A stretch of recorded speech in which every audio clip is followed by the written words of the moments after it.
اللہ تعالیٰ قرآن شریف کے اندر ارشاد فرماتا وَلَا هُمْ يُنصَرُونَ، اس کے معنی ہے کہ کسی کو ان کا خیال نہ ہوگا، نہ ان کی مدد کرے، نہ انہیں اللہ تعالیٰ کے عذاب سے بچائے۔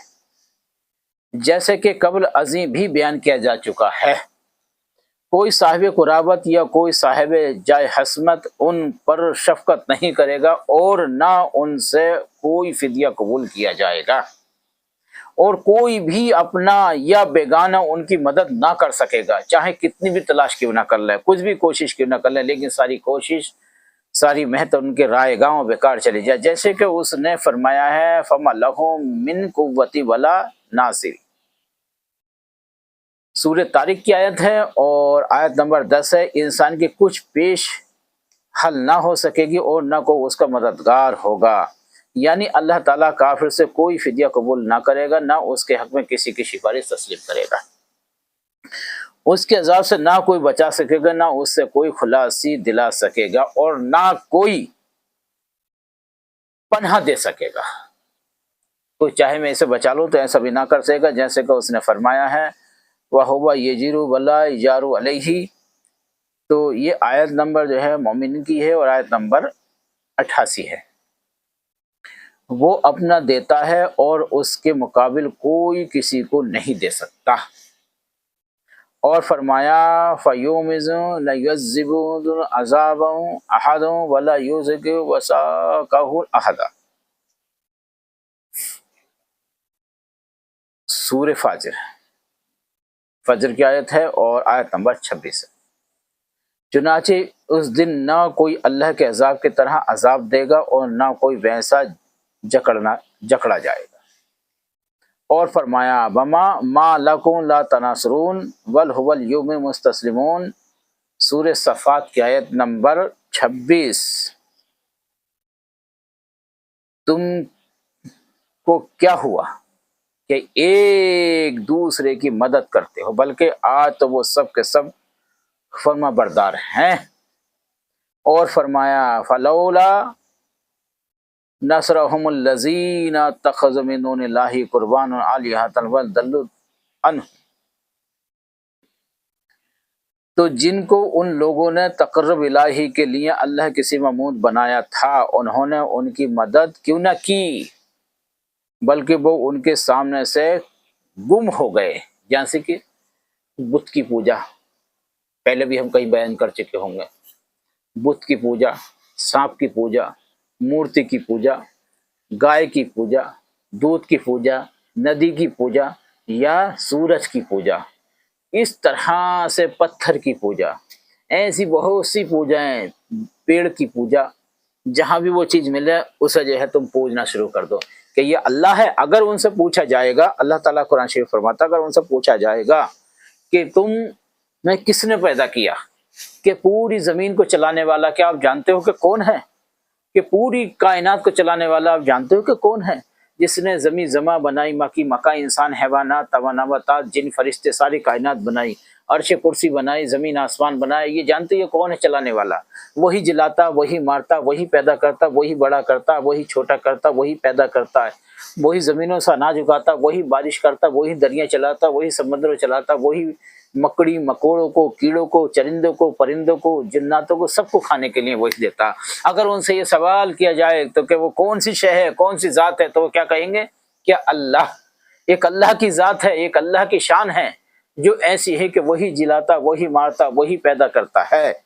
تو پھر تمہیں کیا ہو گیا، تم ایسے کیوں کرتے ہو جو کہ تم اس طرح کی پوجا ان لوگوں کو کرتے ہو کہ اللہ کے ساتھ دوسرے کو شریک ٹھہراتے ہو، تم شرک و بدعت کرتے ہو کہ یہ ایسا کیوں کیا آپ نے، جب تمہیں معلوم ہے کہ میں ہی بناتا ہوں، میں ہی بگاڑتا ہوں، میں ہی نے پیدا کیا، میں ہی مارتا، میں ہی جلاتا، تو آپ ان کی پوجا کیوں کرتے؟ تو وہ کوئی جواب نہ دے سکیں گے۔ اللہ تعالیٰ کہے گا پھر ان سے کہ لاؤ ان لوگوں کو اور لاؤ ان شیوں کو جس کی تم پوجا کرتے تھے، لیکن وہ سب کے سب بھاگ جائیں گے کہ تم ان کی پوجا کرتے تھے، تو وہ کہیں گے ہم بے شک ان کی پوجا کرتے تھے، انہوں نے ہم سے بولا تھا۔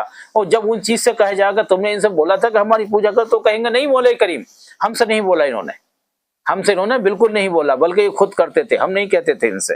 تو وہ خود تو عذاب میں جائیں گے اور تمہیں بھی عذاب میں مبتلا کر دیں گے۔ ضحاک رحمۃ اللہ علیہ نے ابن عباس رضی اللہ تعالیٰ عنہ سے فرمایا، ارشاد والی تعالیٰ ہے ما لکم لا تناصرون، سورہ صفات کی آیت نمبر 25 ہے، اس کے بارے میں لکھا ہے کہ ان سے کہا جائے گا کہ تم تو کیا ہوا کہ آج تمہاری مدد نہیں کی جا رہی، تمہارے لیے دوری ہو، آج تمہیں کسی قسم کی مدد حاصل نہ ہوگی۔ ابن جریر رحمۃ اللہ علیہ نے بھی یہی فرمایا ہے، بھلا ہم ینصرون کی تفسیر میں لکھا ہے کہ اس دن کو کوئی مدد نہ ہوگا اور ان کی مدد نہ کرے گا، نہ کوئی سفارش کرنے والا سفارش کرنا، اس سے کوئی مدد یا فدیہ ہی قبول کیا جائے گا۔ دوستی تو دم توڑ جائے گی، رشوت اور سفارش ختم ہو جائے گی، نصرت اور حمایت اور تعاون کا نام نشان نہ ہوگا،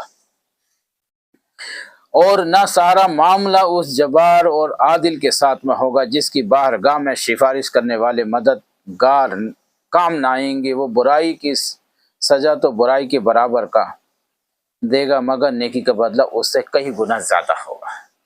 یہ آپ اندازہ لگا لیجیے کہ اللہ تعالیٰ کا کتنے بڑا فرمان، کتنی بڑی حکمت و عظمت ہے۔ وَإِذْ نَجَّيْنَاكُم مِّنْ آلِ فِرْعَوْنَ فرعون يَسُومُونَكُمْ سُوءَ الْعَذَابِ يُذَبِّحُونَ أَبْنَاءَكُمْ وَيَسْتَحْيُونَ نِسَاءَكُمْ وَفِي ذَلِكَ بَلَاءٌ مِّن رَبِّكُمْ عَظِيمٌ وَإِذْ فَرَقْنَا بِكُمُ الْبَحْرَ فَأَنجَيْنَاكُمْ وَأَغْرَقْنَا آلَ فِرْعَوْنَ وَأَنتُمْ تَنظُرُونَ۔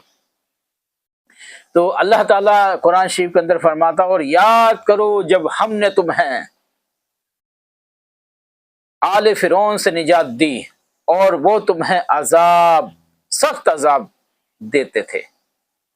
ہم نے کس سے نجات دی؟ آل فرعون سے، جو تمہیں سخت عذاب دیتے تھے، طرح طرح کی تکلیفوں میں تمہیں مبتلا کرتے تھے، تمہیں ستاتے تھے، پریشان کرتے تھے، تمہارے بیٹوں کو ذبح کرتے تھے اور تمہاری بیٹیوں کو زندہ چھوڑ دیتے تھے، اور اس میں تمہارے رب کی طرف سے بہت بڑی آزمائش تھی۔ اور جب ہم نے تمہارے لیے سمندر کو پھاڑ دیا تو پھر ہم نے تمہیں نجات دی، اور ہم نے آل فرعون کو غرق کر دیا جبکہ تم دیکھ رہے تھے۔ یہ اللہ کا فرمان ہے تمہارے سامنے ہی، ہم نے آل فرعون کو اور اس کے قافلوں کو کیسے غرق کر دیا۔ اور اس کی مثال اللہ تعالیٰ یوں ہی فرماتا، فرمان ہے اللہ تعالیٰ کا، واقفو انہم مسئلون ما لکم لا تناصرون بل هو یوم المستسلمون۔ سورہ صفات کی آیت نمبر 26 ہے، ان کو ٹھہرائے رکھو کیونکہ یہ بلا شبہ ان سے کچھ پوچھنا ہے۔ تم کو کیا ہوا کہ ایک دوسرے کی مدد نہیں کرتے، بلکہ آج تو وہ سب فرما بردار ہیں۔ کیا ہو گیا جو ایک دوسرے کی مدد کر، وہ سب فرما بردار ہیں تمہارے۔ بنی اسرائیل کی نجات اور قوم فرعون کا غرق ہونا، اللہ تعالیٰ ارشاد فرماتا ہے کہ بنی اسرائیل تم میرے اس احسان کو بھی یاد کرو جو آپ کے سامنے میں نے بنی اسرائیل تمہیں بچا لیا اور فرعون اور اس کے لشکر کو، اس کے ساتھیوں کو میں نے غرق کر دیا۔ وَإِذْ نَجَّيْنَاكُمْ من آل فرعون یسومونکم سوء العذاب، اور یاد کرو جب ہم نے تمہیں آل فرعون سے نجات دی، وہ تمہیں سخت تکلیف دیتے تھے، تمہیں ہر طرح سے پریشان کرتے تھے۔ یعنی جب میں نے تم کو فرعونیوں سے خلاصی بخشی اور تمہیں موسیٰ علیہ السلام کی رفاقت میں ان کے ہاتھوں سے نجات عطا فرمائی، حالانکہ وہ تمہیں بہت بڑا شدید دکھ دیتے تھے، تمہیں پریشان کرتے تھے، اور تمہیں مال سے، جان سے، ہر طرح سے تکلیف دیتے تھے، تمہارے بچیوں کو زندہ چھوڑ دیتے تھے، تمہارے بچوں کو اندر ہی پیٹ میں مروا دیا کرتے تھے۔ اس اجمال کی تفصیل سے اس فرعون لعنہ اللہ نے ایک خواب دیکھا جس سے وہ ڈر گیا اور بیت المقدس سے ایک آگ نکل کر مصر تک پہنچی۔ کیا بات ہے، کس نے خواب دیکھا؟ فرعون نے۔ بیت المقدس سے مصر تک ایک آگ پہنچی اور قسطنطنیہ کے گھروں میں تو داخل ہو گئی، مگر بنی اسرائیل کے گھروں میں داخل نہ ہوئی۔ آگ جس کی تعبیر یہ تھی کہ اس حکومت کا زوال بنی اسرائیل کے ایک شخص کے ہاتھوں ہوگا۔ یہ بھی بیان کیا جاتا ہے کہ لوگوں نے اسے بتایا کہ بنی اسرائیل اپنے ہاں ایک ایسے شخص کے پیدا ہونے کا انتظار کر رہا ہے جس کی وجہ سے انہیں حکومت اور عظمت و شوکت حاصل ہوگی۔ اس موقع پر فرعون لعنہ اللہ نے یہ حکم دیا کہ آج کے بعد بنی اسرائیل میں جو لڑکا بھی پیدا ہو اسے قتل کر دیا جائے اور لڑکیوں کو چھوڑ دیا جائے، اور بنی اسرائیل کو شفقت والے اور ذیل کا کاموں میں استعمال کیا جائے۔ جو محنت والے کام ہوں انہیں اس پر مبتلا کر دو، انہیں اس کام پر لگا دو، اور بنی اسرائیل میں جو بھی لڑکا ہو یا پیدا ہو یا ہونے والا ہو سب کو مروا دو، ان کے گرب اندر سے گروا دو۔ کوئی عورت ایسی نہ دیکھو جو گرب سے اور گرب سے ہو تو اس کے گرب کو گرا دو، اور کوئی بچہ بھی پیدا ہو رہا تو اس بچے کو ترنت مار دو، جو بھی بنی اسرائیل میں پیدا ہو۔ کس نے کہا؟ فرعون نے۔ کس کے ڈر سے؟ کہ تمہارے یہاں پر ایک بچہ ایسا پیدا ہوگا جو تمہاری حکومت کو چھین دے گا اور آپ کو تباہ برباد کر دے گا اور آپ کو مار دے گا، جس سے آپ کے اوپر زوال آ جائے گا، آپ تباہ برباد ہو جاؤ گے۔ اس کے ڈر سے اس نے سارے بچوں کو مروا دیا، لیکن اللہ تعالیٰ نے فرعون سے ہی موسیٰ علیہ السلام کی پرورش عطا فرمائی۔ یہ بھی ایک اللہ کا کرشمہ دیکھیے، اسی کے گھر اسی کے ہاتھوں موسیٰ علیہ السلام کی جو پرورش فرعون کے ہاتھ فرمائی۔ یہ اللہ کا کرم، اللہ کا فضل و کرم، اللہ کی نظر عنایت دیکھیے۔ یہاں عذاب کی تفسیر بیٹیوں سے قتل کی گئی ہے، اور سورہ ابراہیم میں بیٹوں کے قتل کو عذاب پر لطف کے ساتھ بیان کیا گیا ہے۔ چنانچہ فرمایا اللہ تعالیٰ یسموناکم سوء العذاب ویذبحون ابناءکم ویستحیون نساءکم۔ سورہ ابراہیم آیت نمبر 6 ہے۔ وہ لوگ تمہیں بڑے عذاب دیتے تھے اور تمہارے بیٹوں کو مار ڈالتے تھے، وہ تمہاری بیٹیوں کو زندہ رہنے دیتے تھے، اور اس کی مزید تفصیل سورہ القصص کی ابتدا میں بھی بیان کی جائے گی اور کی ہے انشاءاللہ تعالیٰ علیہ و تو ربی و۔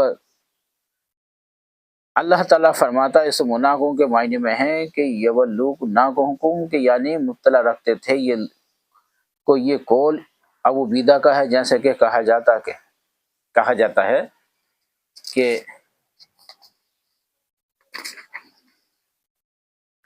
اس کی ذلت و حقارت میں کوشہ رہنا، اور اس کے معنی بھی بیان کیے ہیں کہ وہ تمہیں ہمیشہ عذاب دیتے تھے، جیسے کہ ہمیشہ چرنے والی بکری کو کہتے ہیں کہ اسی قرطبی نے بیان کیا ہے۔ اور اس میں ایک شجرہ بھی بیان ہے اور ایک شجرہ بھی دیا گیا ہے۔ عمالقہ کا علاقہ ہے، فرعون کی غرقابی کا مقام بھی ہے، اور بحیرات مرہ اور بال صفن اور صحرائے لقب اور جبل حور اور ایوان موسیٰ اور قلزم سویز۔ حمام فرعون، بیابان صفیں، جزیرہ نمائے سینا، مدین و مدین، بندرگاہ، یہ ایک مسائل اور ایسے وہ اس میں وہ دیے گئے ہیں جو اس میں سجرہ ہوتا ہے۔ بہرحال یہاں پر یذبحون ابناءکم ویستحیون نساءکم میں یذبحون کا عطف یسمونکم پر نہیں ڈالا گیا، بلکہ یذبحون فرعون کے بدترین عذاب کی تفسیر ہے۔ وہ کسی قسم کا عذاب دیتا تھا کیونکہ اس کے سیاق میں آیت مبارکہ وَاذْكُرُوا نعمت التی علیکم میں نعمت مفرد ہے، اور سورہ ابراہیم میں جب چونکہ وَاذْكُرُوهُمْ بِآیاتِ اللہِ سورہ ابراہیم کی آیت نمبر 5 ہے، اور انہیں اللہ تعالیٰ کے احسانات یاد دلا دو۔ میں انعامات احسانات کا ذکر ہے، جبکہ اس سے وہاں پر یذبحون کا عطف یسمون کے اوپر ڈالا گیا ہے کہ معتد انعامات احسانات پر پتہ چل جائے۔ تو یہ ہے مصر کے سب کا کافر بادشاہوں کا فرعون کہا جاتا ہے۔ کیا کہا جاتا ہے؟ فرعون۔